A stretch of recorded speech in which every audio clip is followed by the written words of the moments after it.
Right back here behind me, I've got a raccoon in a trap, and I'm gonna be showing you guys how to dispatch one. Clean, fast, simple, everything. There's a couple different ways to do it. What I'm gonna be doing it with is a 22, or with a gun.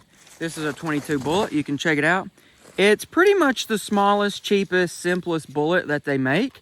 And although it's super small, if you put it in the right place, it can kill almost anything. I mean, it can kill a raccoon easy.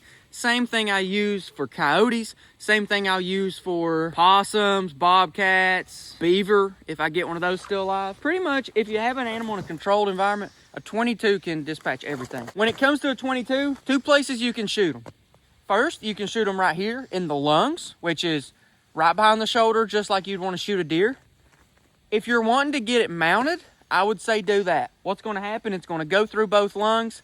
He's going to sit there, he's going to breathe a little bit. He'll die in like a minute, which is kind of slow if you're sitting there watching him die. Not the worst thing in the world. It's how the world works pretty much, but just how it is. But if you're wanting to mount it, it's just a small hole on the inside, small hole on the outside, and he ends up dying. There's not a lot of blood, so that's nice too. Their other option is the one I go with most of the time. It's shooting them right in the brain. Now that kills them quick. They're instantly dead. They'll probably flop a little bit. Blood will go everywhere. But if you're trapping for the fur, or you want to skin out the body fur, it's better because now there's no bullet holes in the body. Because usually when you're trapping fur, you're not keeping the head anyways. So that's what we're going to do. One thing about dispatching a raccoon or any animal, you got to watch the trap circle. Because if I try to walk up to that tree and then shoot him, I'm within his trap circle, he can get me. So I want to kind of stay outside the trap circle so that he can't get me if I'm caught lacking pretty much. And this ain't trying to be a...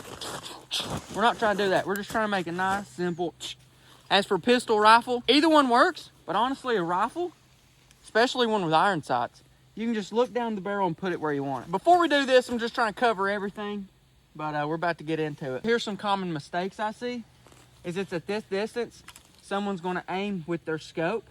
And at this distance, you got to realize your scope is still like 1.5 inches above the barrel. So if you aim on something this close, your bullet's going to hit 1.5 inches down. I've seen a lot of people shoot them, aim for the head, shoot them in the nose, which does nothing. What I like to do is not use your scope at this distance. We'll see if we can get him to look at me.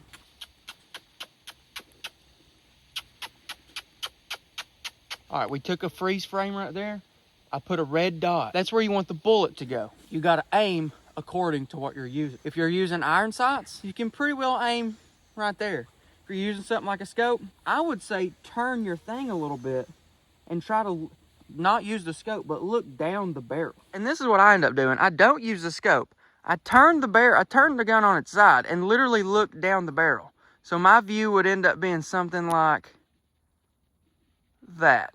I'm looking down the barrel and I'd put it right there where I want to. From here, he's standing where I want him to. I'll go ahead, put one in it. Here we go.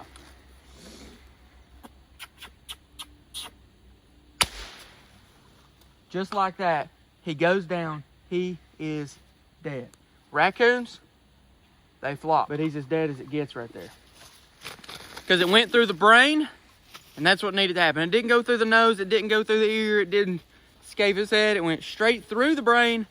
End of the story is game over. He'll flop a little bit, he'll bleed a little bit out of his mouth, he's done. Now, don't test it and go grab him right now. Just wait and let him stop flopping.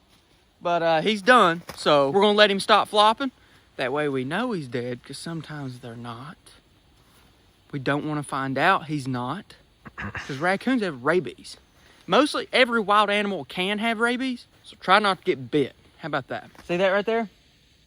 That is just nerves, and they're going to be done here in a minute. That's it. Let's talk about bullets. I prefer a 22.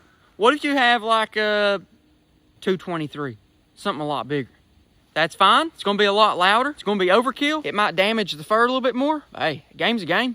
If you're trying to dispatch a raccoon, whatever dispatches it, fair game. But I prefer a 22 because they're real cheap, they're real easy, they're pretty quiet, and you don't need anything more than that. But you can use whatever you want to. Specific kind of bullets for 22, I don't think that matters either. Anything that touches the brain kills them. And that's it, just like that. I'll go up and kick him. He is done. To take them off, I'll step on their thing, on the trap. And there we go. Big old boar raccoon. And that's how we dispatch it. Game over for him. we win. If you haven't seen our how to raccoon trap video, click right over here. That's the video we actually caught this guy in. Or if you want to learn how to beaver trap, click right over here.